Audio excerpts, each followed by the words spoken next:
Ladies and gentlemen, the incomparable George Logothetis.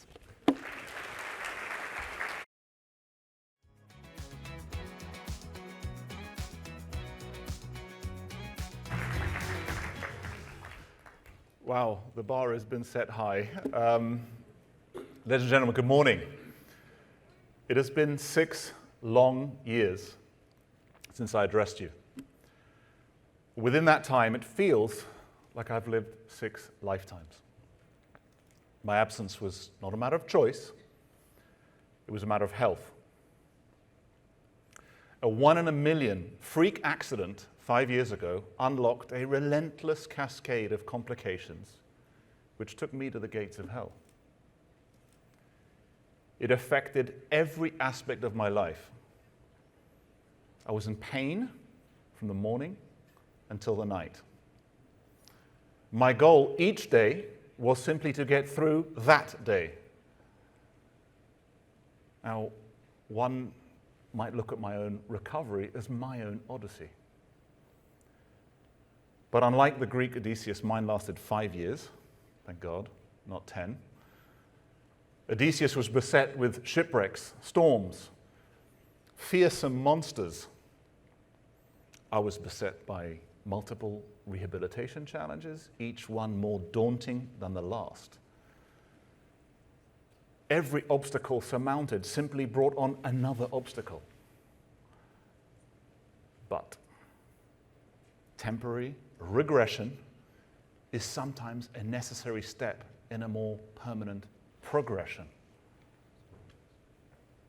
This lesson did not come easily.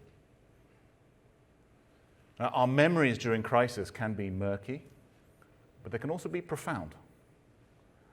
I remember clearly, during the bleakest moments, the words of my beautiful wife, "Hold the line, Georgie." My stoic father, "Hold the line, my boy." My stalwart brother Nick, "Hold the line, George." Well, with their love and support, and that of many others, the line held.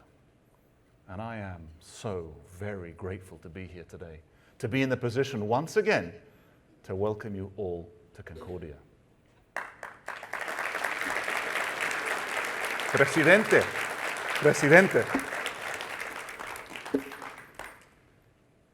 Now, looking out at you, I can see a almost picture of face from many years ago. The face of young Nikos from Greece. Allow me to explain. So back in 2016, I was speaking to a group of young students in Greece.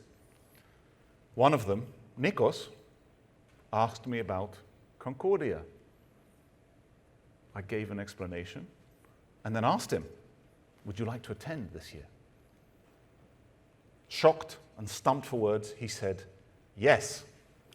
So we arranged for Nikos and 9 of his fellow students to attend that year's summit. At the summit, I bumped into these young Greeks, for whom most of them, this was their first trip away from home. They were all nervous, but bright-eyed. As I was talking to them, I spotted the ex-presidents of Bolivia and Costa Rica walking by. I said to Nikos and his friends, "Have you ever met a president?" "No," came the stunned response. So I said, "Presidente." And both ex-presidents turned around, came over, and warmly engaged the students. 10 students from Greece interacting with 2 presidents. Now that's Concordia. That is Concordia. It is quite simply remarkable. It is an organization of 20, not 200. It is made up of more women than men. The average age is 30, not twice that. It is an organization of, by, and for tomorrow. Nonpartisan, transparent, vibrant. It has always been about what we can collectively do to prevent society's problems from continuing, and not what those same problems prevent us from doing. Now, 2022 is particularly challenging, is it not? But my friends, every generation has its seemingly insurmountable issues. Yet we surmount. We progress. Not in a linear fashion. Beware of instant progress. The healthiest form of progress, sometimes frustratingly, is incremental. One by one. One by one. Nothing of value is easy.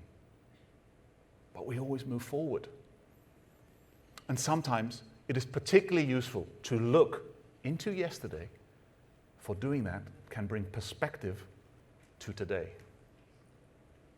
Perspective is an extraordinary thing. It illustrates things in their correct relationship. What is large versus what is small.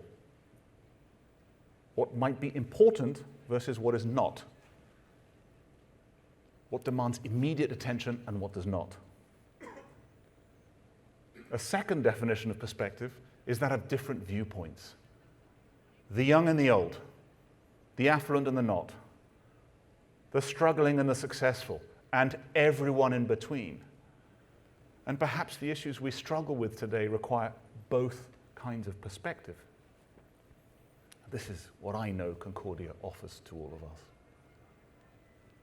Perspective comes from context, and context often comes from history. More about that in a minute. One of the nuanced but serious problems we have today is a surplus of information, yet a deficit of insight. We tend to have conversations in headlines instead of substance. Perspective is drowning in a sea of Twitter outrage and Facebook frenzy. And context can thus be lost in an ocean of competing information and misinformation. That loss is further compounded by speed. Machines work at a speed which provoke anxiety, with the inevitable result of diluting empathy. Yet it is empathy which humanizes our decision-taking and decision-making.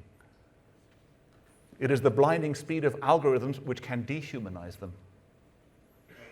So how cruelly ironic that the very technology that has brought us together in so many visible ways has also pushed us further apart in so many ways invisible. And that is why that gatherings like this will only become more important. True communication is two-way, slower, thoughtful. We talk and we listen. We convene here at Concordia. So as the world emerges from COVID, without the aforementioned context, we can easily forget that other plagues have torn through the ages. Yet those before us prevailed, and so shall we. Prior generations have been through their multitude of crises. At the time, they did not know if, or when, or how they would overcome. But they did. And so shall we. Many people can look at the 2 years of quarantines and shutdowns caused by COVID to be lost time. I could look at my series of health issues and dub them the same way. But I submit that lost time can also be found time. A time to slow down, a time to be grateful, to read and contextualize the present with lessons from the past. For it is only lost time if it is wasted time. But not these next 3 days. Ladies and gentlemen, simply look at who we will hear from and what we will hear about over the next days. It is sheer inspiration. And we all need inspiration. Even heroes need heroes. FDR was inspired by his cousin Theodore Roosevelt.